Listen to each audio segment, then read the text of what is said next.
The Honourable Member for Langley. Thank you, Mr. Speaker. Thank you, Mr. Speaker. I want to thank my colleagues in the House today on this side and that side. Mr. Speaker, I was quite impressed with the way the Justice Committee seriously considered the credits of the benefits of C-489, the Safe at Home bill. I started off right from the beginning willing to have amendments to make the bill better, to strengthen the bill. And the committee really participated in that, and there were some wonderful amendments, important amendments that were installed into the bill. So I want to thank everyone. Mr. Speaker, initially this came to my attention as I shared with the House the story of a mother coming to my office and saying her daughter had been sexually assaulted by the neighbor across the street, and then after 6 months in jail, the neighbor was able to serve the rest of the sentence at home. It was horrific to hear from witnesses, particularly a family of a victim, of the horrific experience they had of having an offender live right across the street from them, and how they eventually had to move out of that neighborhood. They just couldn't take it anymore. So, Mr. Speaker, it's an important bill, important step to deal with this issue of needs of victims to be able to heal. The courts will retain the important discretion to decide what is an appropriate distance. The bill asks for a 2-kilometer, or what the courts deem as appropriate distance. The other big improvement with 489 into our criminal code would be that the administrative bodies, the Corrections Canada and the National Parole Board, would also then have to carry through making sure that there's this distance. If the courts deem a distance is needed, then this distance needs to be maintained throughout the sentence, including even after sentence to an 810 if necessary. So we need to protect the victims, give them a chance to heal, and that's what 489 does. The witnesses that we heard at committee also said unanimously that it's a very good first step. So again, I want to thank this House. I would like to keep my comments short so that debate can collapse in this hour, and that we could move on to a vote as soon as possible. So thank you very much, Mr. Speaker.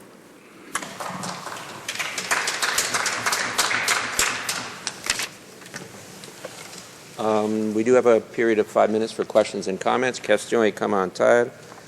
L'honorable député de la Pointe-de-l'Île. Merci beaucoup, Monsieur le Président. Donc, une chance que je ne suis pas arrivée trop en retard parce que sinon, j'aurais manqué la possibilité de poser à mon collègue une question. Et j'aimerais tout d'abord le féliciter pour son projet de loi et tous ses efforts. Donc, c'est toujours un accomplissement pour un député d'avoir l'appui de cette Chambre pour son projet de loi. Donc, en fait, ma question est très simple. J'aimerais tout d'abord souligner l'importance d'accorder la place aux victimes dans notre système de justice, mais on sait très bien qu'avec ce nouveau projet de loi, on va augmenter certaines charges, notamment au niveau des libérations conditionnelles et des cours de justice.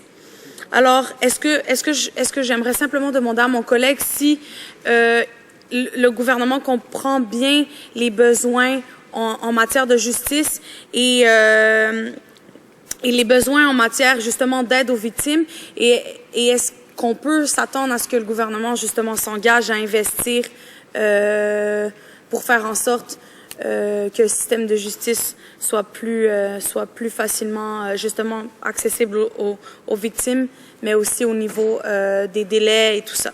Donc j'aimerais que mon collègue puisse commenter sur ça, s'il vous plaît. The Honourable Member for Langley. Mr. Speaker, I want to thank the member for her question. It is very important, as she's pointed to, that we need to make sure the victim services are being provided. Now, this is in the provincial jurisdiction to ensure that, but our government is committed to a system that works to protect the rights of victims. We heard in the testimony all too often that it's the offender that has a court-appointed representation, and then, of course, there's the prosecution, but the victims are left in the lurch with nobody to help them through the process. They often see themselves as just observers through the process.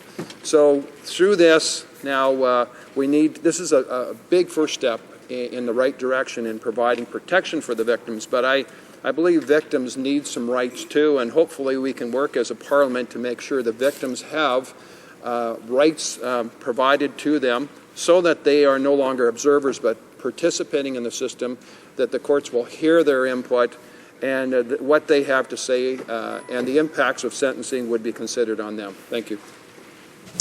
Questions and comments? Question et commentaire. The honourable member for Winnipeg North. Yes, Mr. Speaker, you know, it's great to see when we get a higher sense of cooperation, when we recognize some value, and we saw the bill actually go through a certain proceeding which would normally take a little bit longer of time. I think it's in recognition of the effort. I do have a question when we talk about victims, and all members of Parliament are concerned, obviously, about the victims, but there is an area of restorative justice that I think that government, as a general rule, could move more towards wherever it can. I sat on a justice committee, a youth justice committee, and we found that when you can actually get the victims of a crime and the perpetrator sitting together, there's a higher resolution of resolving issues.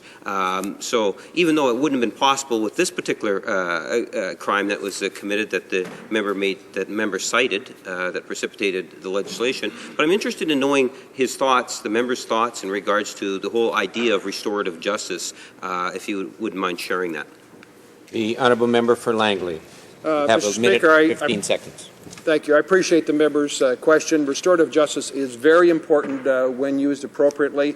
You have to have both parties, both the victim and the offender, willing to participate, and the offender has to take full responsibility for their actions and willing to be accountable for what they did.